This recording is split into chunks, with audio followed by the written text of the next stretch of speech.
feet dry.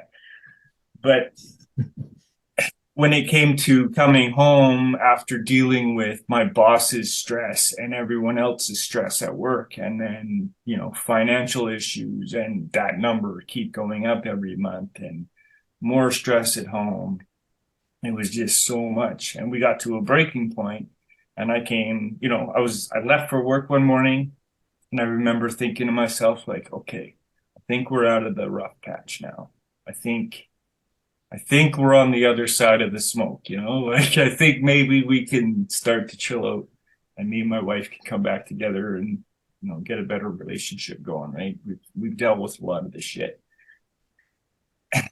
And that day, literally that day, 4 or 5 hours later, my wife called and said, we need to talk. This is going to be hard to hear. I'm leaving. I'm taking my things and I'm leaving. I said, like, let me come home. Let's talk about this, babe. Like, what's going on? I adore you. You're my everything. What can we do? And she's like, nothing. I'm gone. I've already taken the stuff out. The truck's packed. I'm leaving. So I came home to my house that looked like it was robbed. All of my stuff gone, like literally anything of value was gone. My kids' clothes were gone. My kids' beds were gone. And I, growing up in the house that I grew up in, had to try to understand how to be a human after that. And that was really fucked up because, like, in my household, we were always struggling for money. We were always behind the eight ball. We had to midnight move. I don't know how many fucking times because my mom couldn't pay the rent.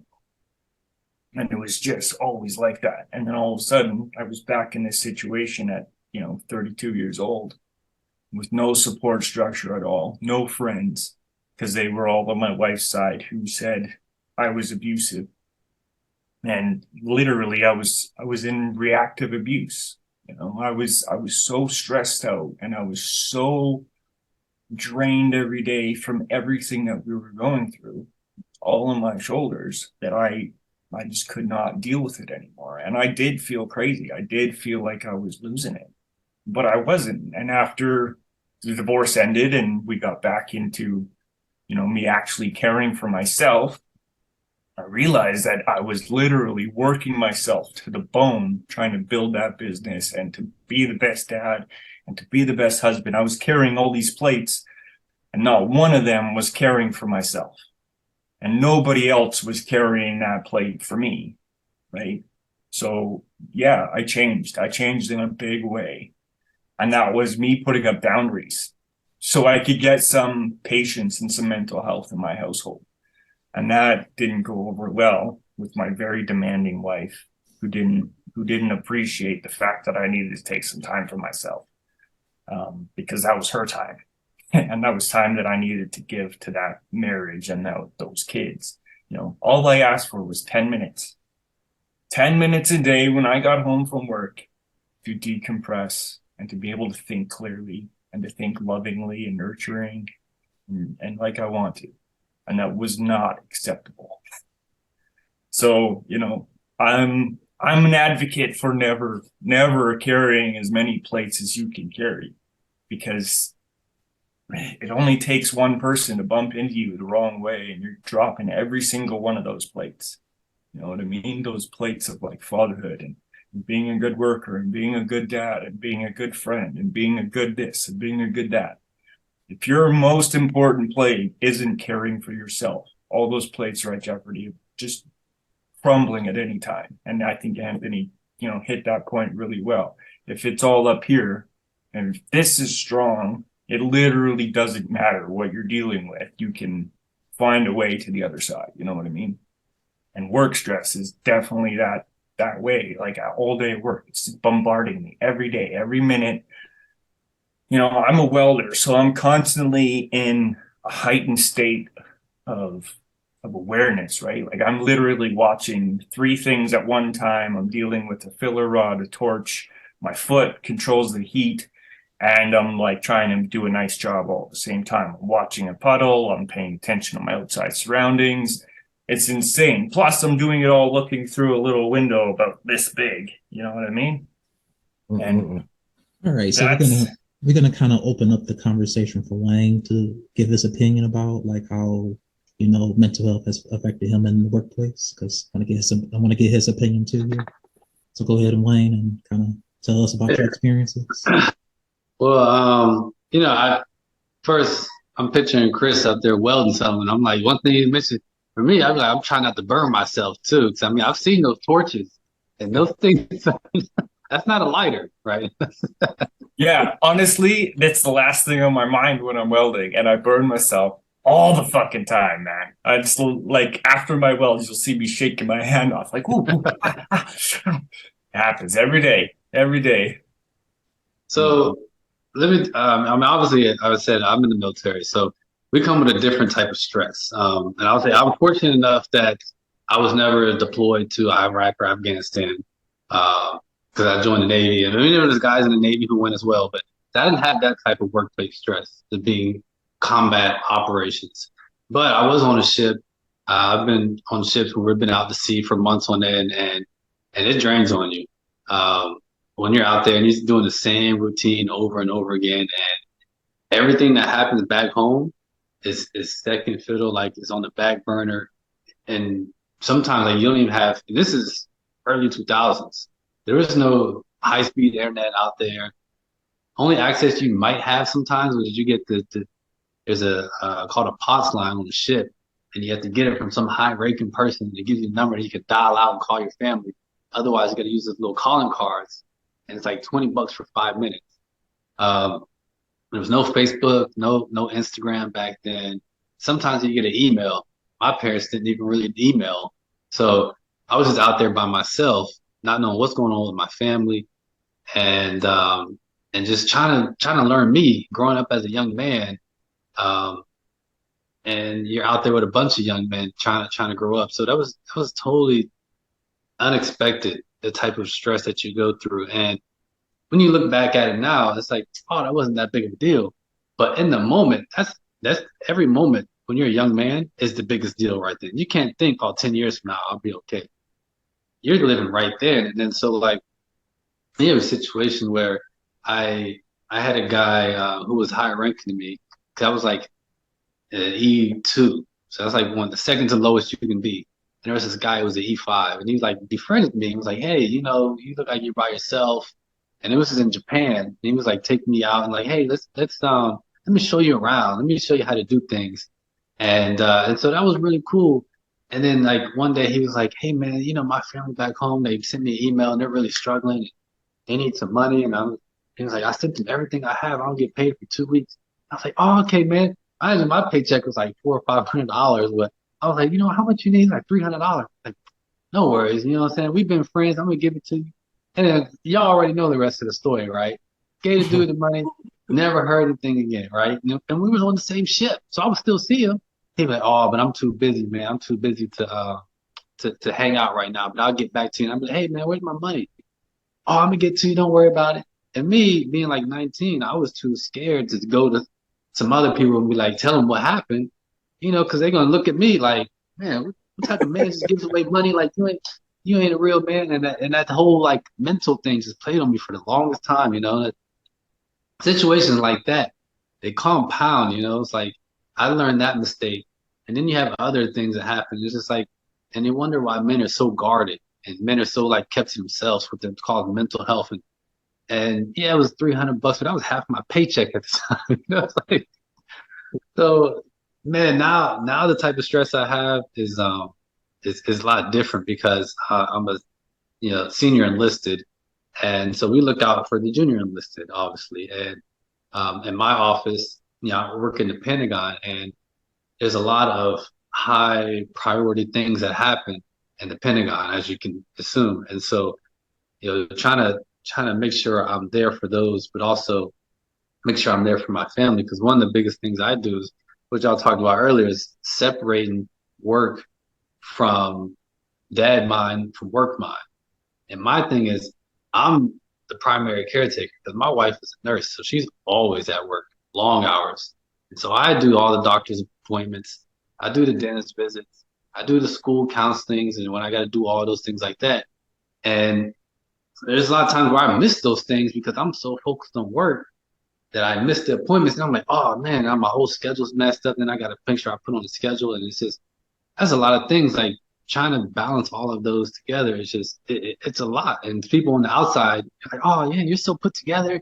You live stress free, this and that. But they don't really know the inside. Like for me, that's a big deal because my daughter has braces and I pay for that. And I want to miss these appointments. And, and it's a lot that just adds up. Yo, that's a dad's eternal face, man. The happy smiling on the outside and struggling on the inside, man. That's literally what it is, brother. I think a lot of us struggle on the inside as being men. We don't really talk about our feelings like we need to.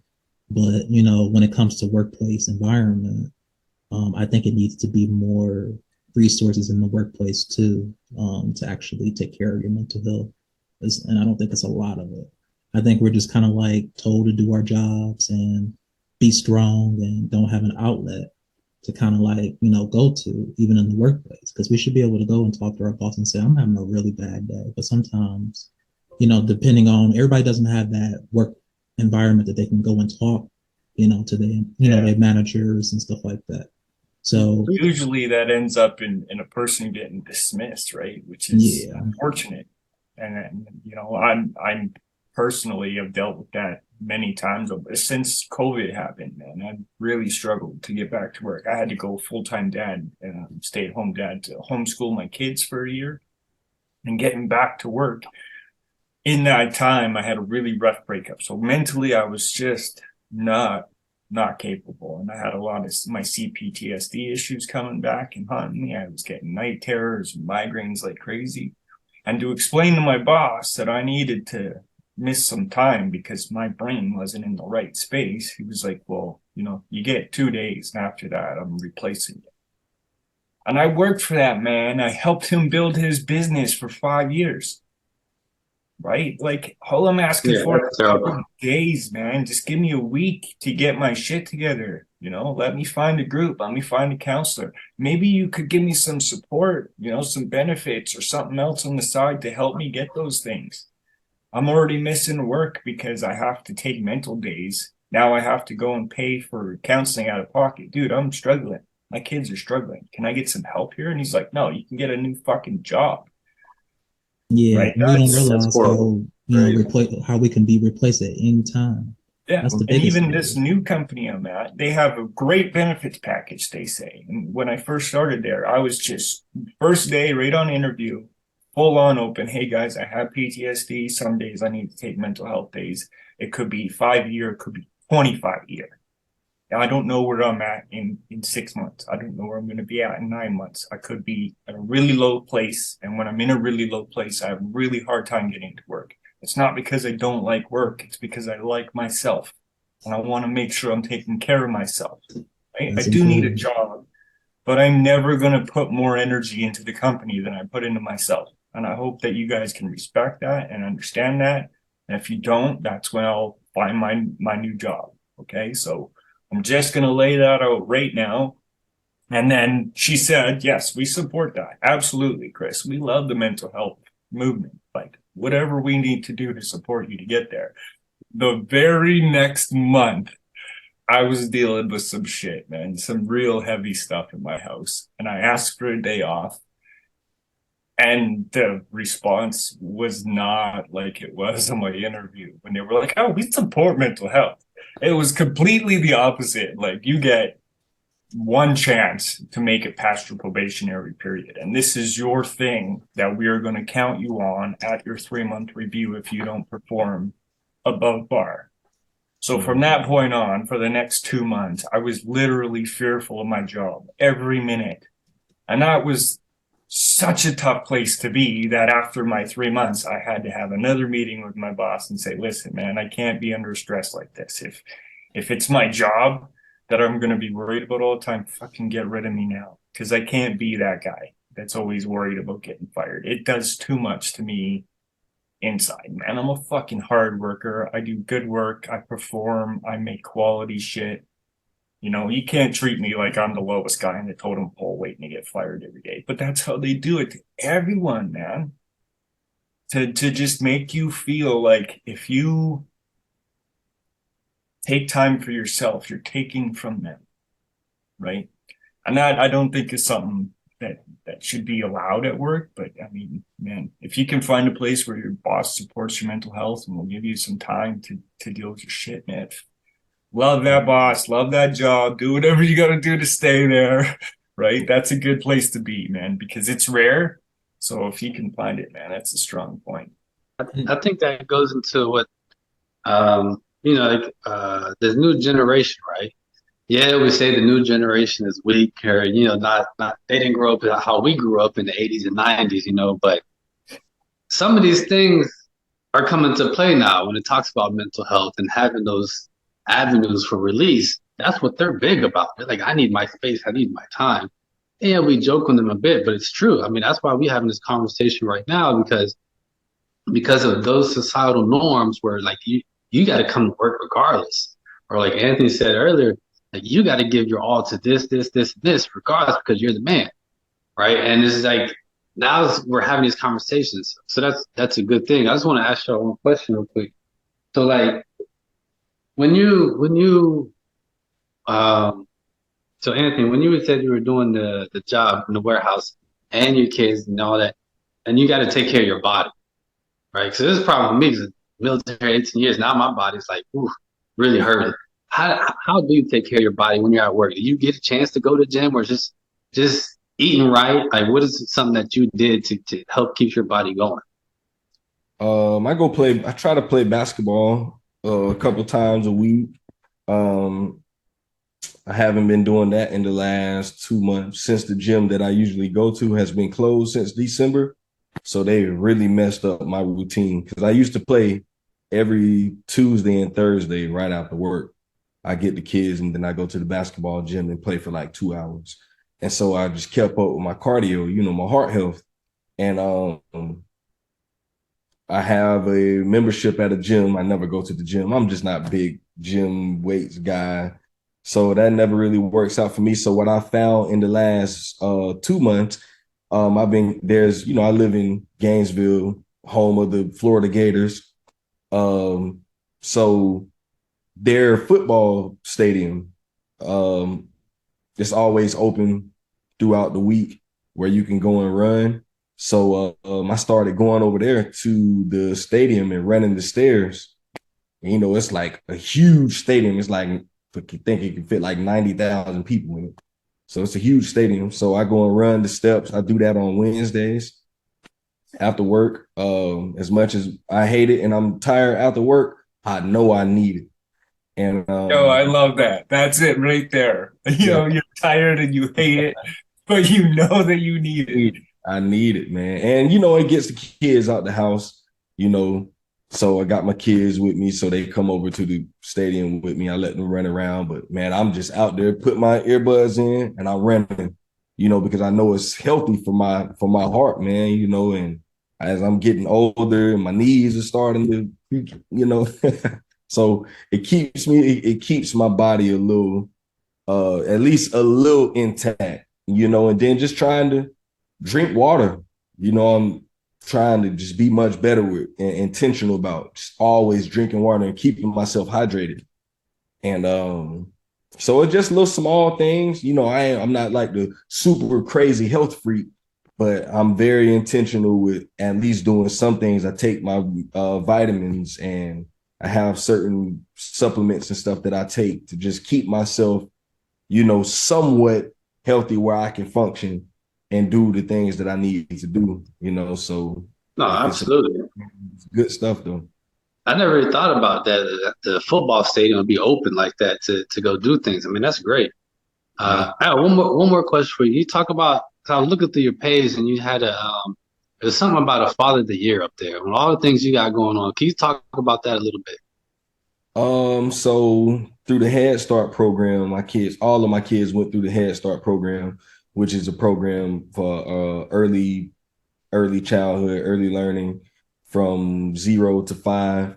So they all went through that program, and through the time, I'm just a person that when I didn't grow up with my dad, and so with me not growing up with my dad, I try to do everything that I possibly can to be involved in the lives of my own children. So through Respect. Yeah, their same here. yeah, for sure. And through their time in the program, I'm at field trips, chaperoning. There's times when I went to the classroom and volunteered to help the teachers out. I was the president of the parenthood committee. I served on the policy council. Just did a lot of different things, just because I wanted to be involved and be in the know about what my kids are going through at school. And so sometime last year on one of my days off, I'm just chilling at home, enjoying my good old time off until the kids come home from school. And I got a call from the Head Start program because all of my kids are out of the program now. They're all in regular elementary school now. But this one woman who was a part of the program called me and she was like, hey, we have Head Start has a Father of the Year. Every year we got to vote for who we're going to vote for as the county. And she was like, of course, we're going to choose you for Alachua County because you're Mr. Ray and you're awesome and all this stuff. I'm like, oh, okay, cool. So she was like, but I got to get a story, kind of get your story. And I'm going to write up a whole story and submit it to the state and then you'll be in the running for the Father of the Year for the state of Florida. And so I'm like, all right, cool. So, I just told her my story and so many things I was telling her. She's like, Mr. Ray, I never knew any of this stuff about you. I'm like, yeah, like They never see the inside. That's right.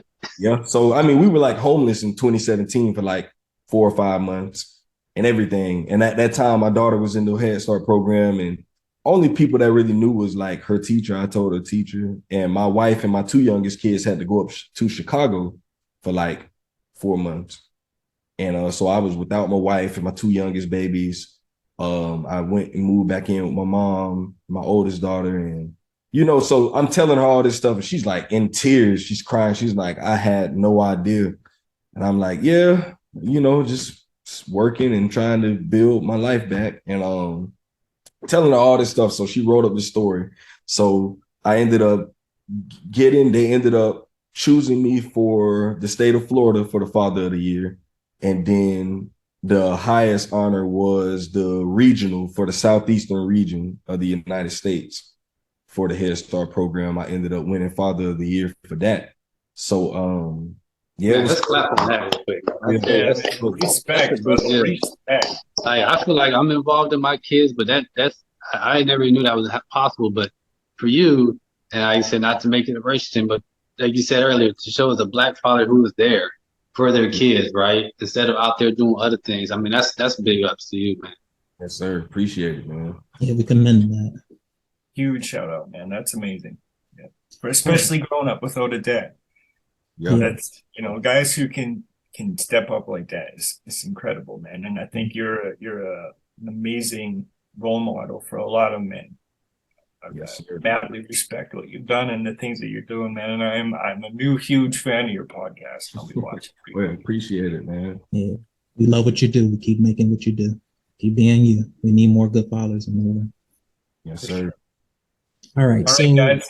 We talked about. So we each talked a little. So basically, we each talked about how the workplace affected our mental health as being men.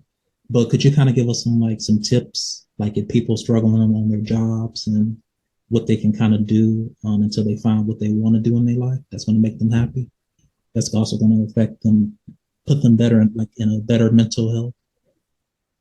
If you don't mind giving some tips, Anthony, for our viewers. I would say I like what Chris talked about earlier. I will say this: at least let your employer know.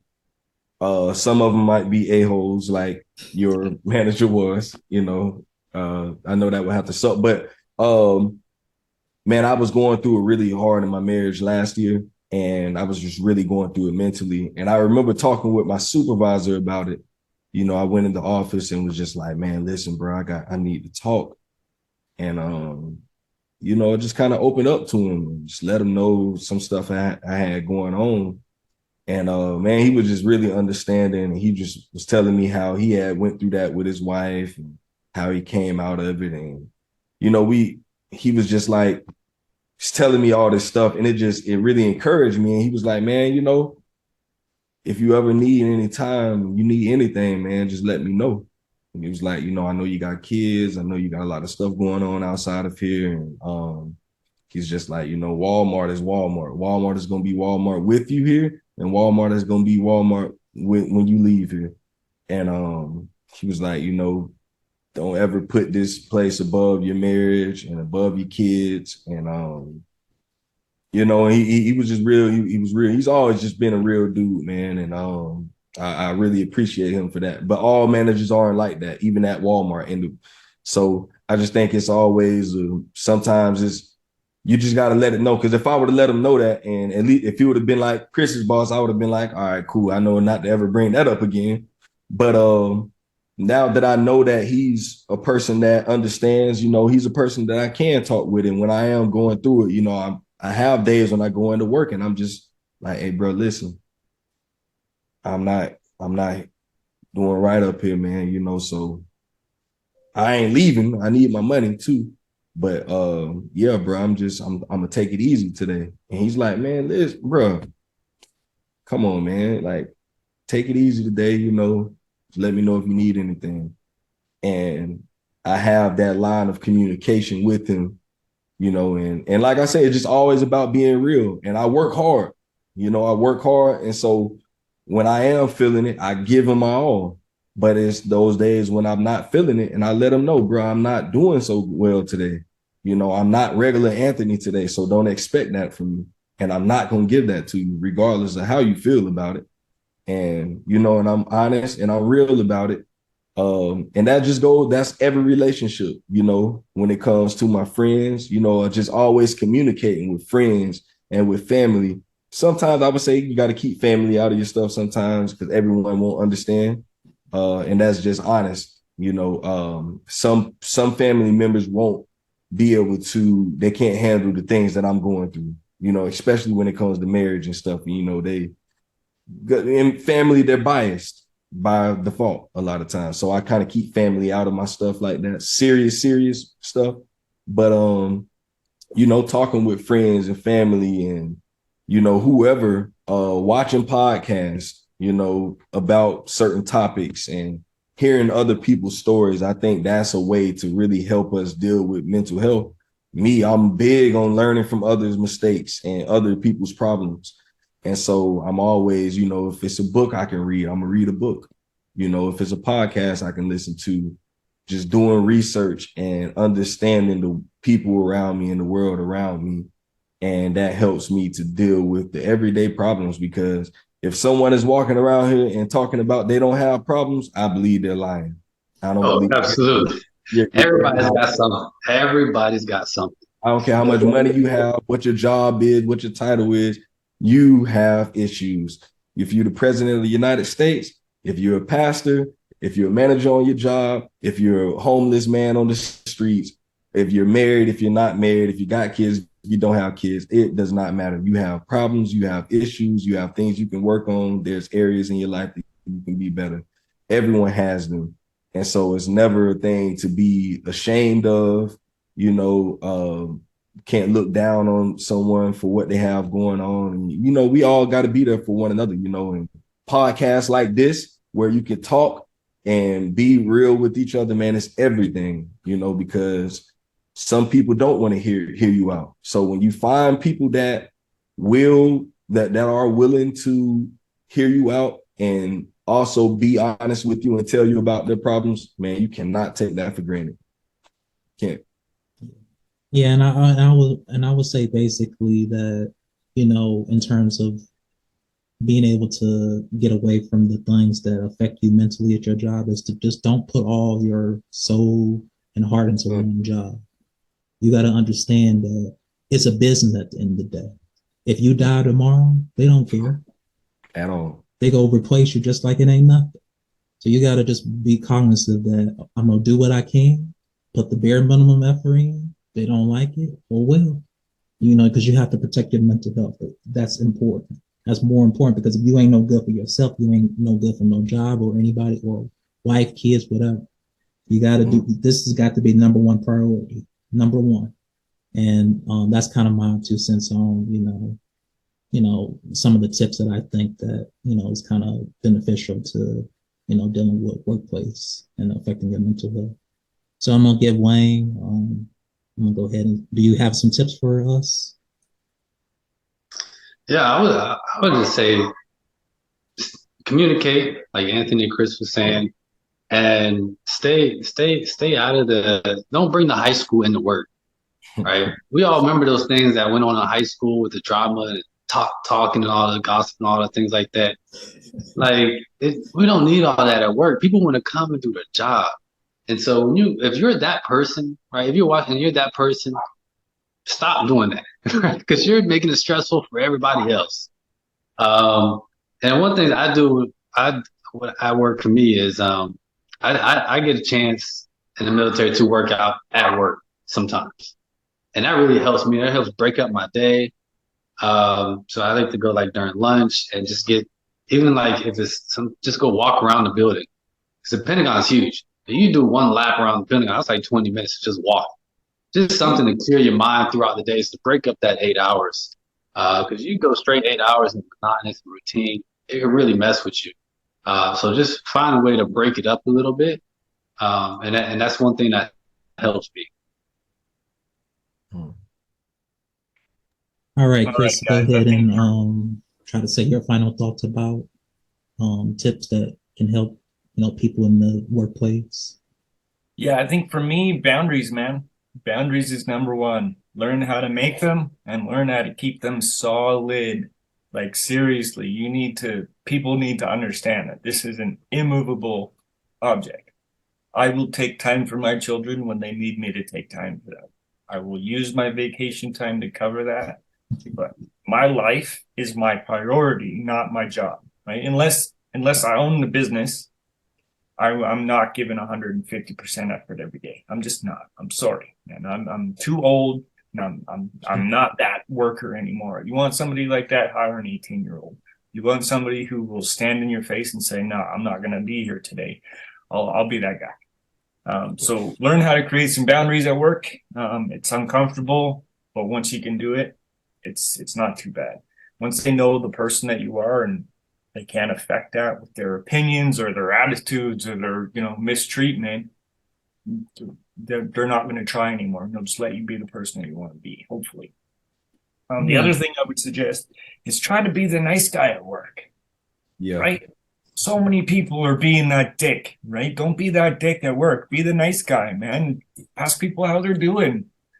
When people are nice to you, thank them for that. Tell people you appreciate their hard work because the boss sure is fucking doing it. Hey, tell people that you work, say, "Hey, man, I appreciate you making my job easier because it sucks." Right? We all hate being here every day. We all hate giving effort to a boss who doesn't appreciate our effort. So if we can appreciate each other, right? It's not a bad place to be. We get money. We have a couple of buddies at work. We get to drink coffee and hang out.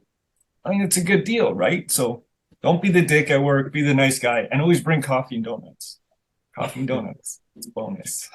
All right. It's been a pleasure talking to all of you guys. We definitely have some great conversations today, and we want to thank Anthony Ray from his podcast, Dead Can We Talk, for coming on our show. We really appreciate it. You can go follow him at Dead Can We Talk on his channel, and he should be able to. He gets some good commentary over there. So if we kindly ask that you go follow him over there. And we thank you again, Anthony, for all the work that you've done, being a good father. We just want to congratulate you for your channel and all that. Hopefully you'll be at 200 subscribers soon. Let's make that happen. And I really appreciate all the conversations that we had today. So on that, we're gonna end this session here. So I really appreciate all of your time and effort from every one of you. And we're gonna end this now. Any final thoughts? For me, guys, we want to start interacting with our viewers a bit more. So, if you are out there and you've got, it's out there. We'll do.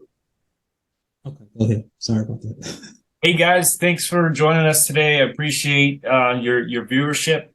Make sure to like and subscribe. Men's Talk Show, and also over at Dad Can We Talk. Anthony, appreciate you being here today, man. Some great viewpoints, and it's nice to always have somebody on the podcast. So anybody else out there, you know, we want to talk to our viewers, because we can talk to the three of us all day long, but we want to interact with you guys. So if you have something you want to talk about, you have comments or questions, you know, throw it up in the comments. We're here. You know, there's three of us trying to monitor all three of the sites that we're on right now, both YouTube, TikTok, and Instagram. So reach out, man. We're here. You need to talk. You know, reach out to us, brothers. We're here. Oh, and Discord as well. Sorry, we just started that. So we're on Discord as well. Men's Talk Show. Again, guys, thank you for being here. Thank you, Wayne, Darren, and Anthony. Appreciate all of you guys and everything that you added to today's show. So thanks again, and we'll see you next week.